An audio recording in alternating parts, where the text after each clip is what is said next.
Welcome, Flyers fans. You're listening to Chris Mayer, Flyers Fan Mania 93 on YouTube. All right, so Flyers actually built off of last game, and they pick up a 4-1 win today over the Pittsburgh Penguins. And, you know, I remember last game I had mentioned in my video, and I talked about how basically I wanted the Flyers to build off of it, and it wasn't even more of like, you know, them building off it by, you know, handling the game or whatever. That's kind of what I was expecting. I did not think the Flyers were going to win this game going into it. One thing I will say, though, is they did play well. The last game against Montreal, they had a lot of room to work, and the Canadiens are the best team, so that's given. The Flyers took advantage of that. I thought the Flyers played a good game. I also thought the Penguins didn't play good.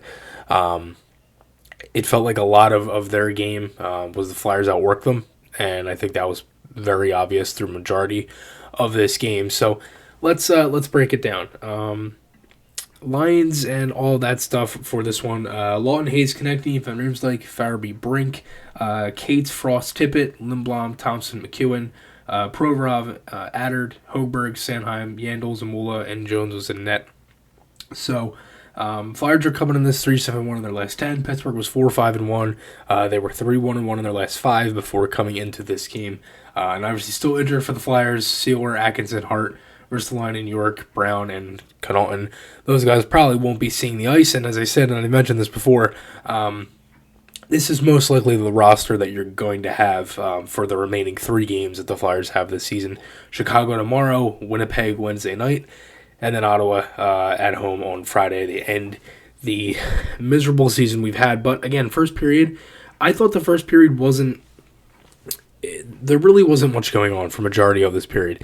Flyers had an opening post from Kevin Hayes off of a shot from the point from Provorov that hit a couple bodies and kind of sat in the slot, and Hayes just kind of fired it.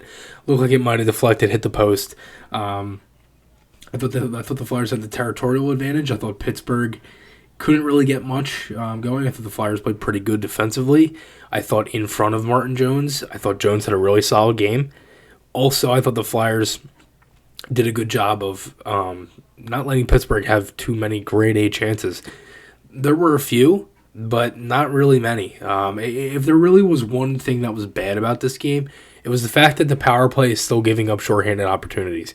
Whether it's a partial breakaway, a 2-on-1, you know, a pass almost in front that almost goes into a goal. It's things like that, and I'll talk about that in a minute. So the Flyers would end up getting a goal late. And right before this, Ronnie Adard hit a shot. Konechny tried for a wraparound. Then the Flyers have a nice shift by the Frost line. They get in there. Couple shots. Shot from Adard. Scramble in front. Tippett. Almost scored. Couldn't tuck it home. And then Frost slam dunk on the rebound. So 1-0. 2 goals in 2 games for Frost. You really like to see it. And today he was very good. From the decisiveness with the skating to his hands, just the way he was playing. That line was fantastic. So they get a goal there, and Linus Hogberg, I honestly thought had a really good game. And I was thinking about this in the middle of the game, like maybe he's their 7th defenseman next year. And I also was talking to Bill Meltzer after the game, and he was thinking the same as well. And Bill also brought up a good point that you have to save money in certain areas, so that's another thing too. I legitimately wouldn't mind Hogberg being the 7th defenseman. I thought he had a really solid game. Thought he made some good plays, good defensive plays. He had a play in this second period, ended up breaking up a chance in front, and then actually saved a goal after that. But before that, the Flyers actually would have got another goal. 2-0, the Frost line would score. Cates would get his first of the game. It was just, again, a really nice play, getting into the zone, and Tippett swings it down low. Frost makes a really nice play off the wall, ends up getting tripped up a little bit. Pass back to Yandel. He actually shot it, and Cates right there to deflect it. It was a really nice play and a really nice setup. Tippett had a chance in front, absolutely stoned. Beautiful pass by Frost. I mean, just the spinorama pass down low to Tippett. And if there's one thing Tippett still needs to work on, it's finishing and scoring. You know, he still has that area of his game where it's like he hasn't. I was talking to somebody today, and they were saying he was like 255th and like expected goals or something like that for the shots he gets and the chances he creates, which isn't good. So you want to be able to get him to score. And I was talking to some people at the end of the game as well. Kind of like you kind of see the wheels turning in his head when he gets them chances.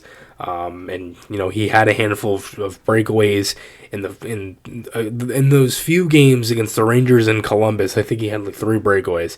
The shootout win against Columbus and then the home loss, the shootout win against the Rangers and then the home loss against Columbus back in early April. So there's that as well. So, I mean, I think he's had some good strides. I think he's playing really well. And it's nothing against him or it's nothing like against his play. I thought he had a really solid game today. But it's just finishing, things like that. That's the stuff you want to see. I think he has a lot of the tools.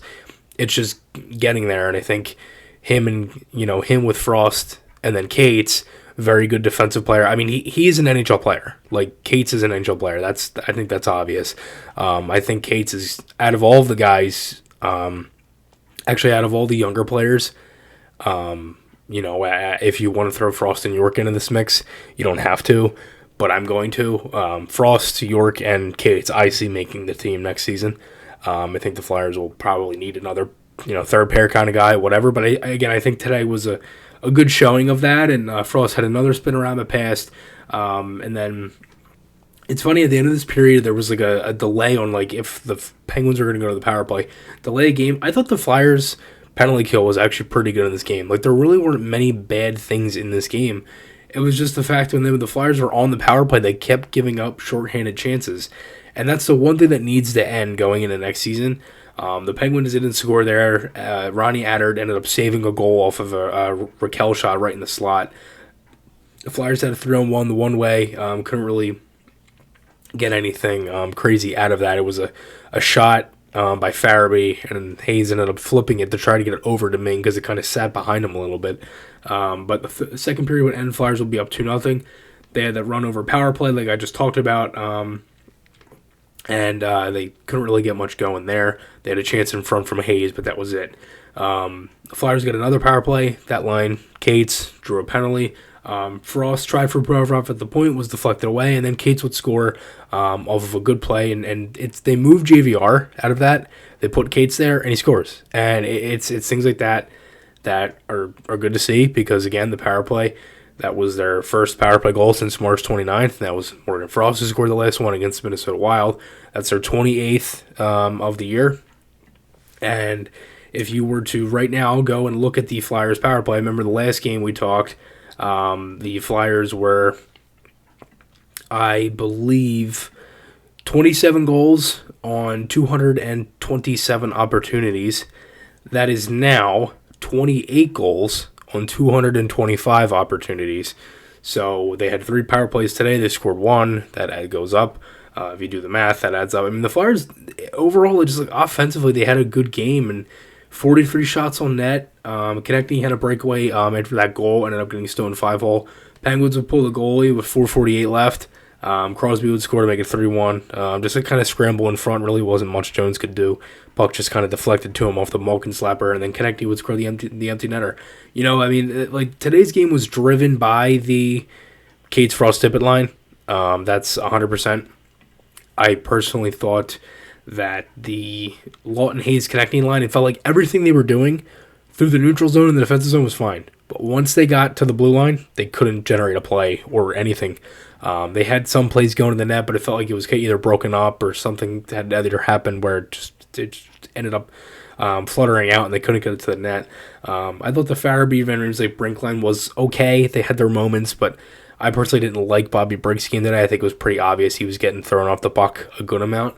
But again, definitely the game was taken control by that Cates Frost Tippett line, and they were really happy with each other. Like, post game, they were smiling, they were happy, like they were all like they were literally grinning ear to ear every time they were talking about it. They kind of like chuckle inside because they were real happy.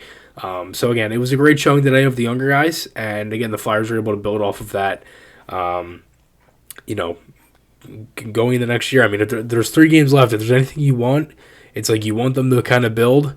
And at the same time, I know there's that crowd that's like, oh, well, I'd rather them lose for a better pick. They still, with the lottery and everything, they could still get a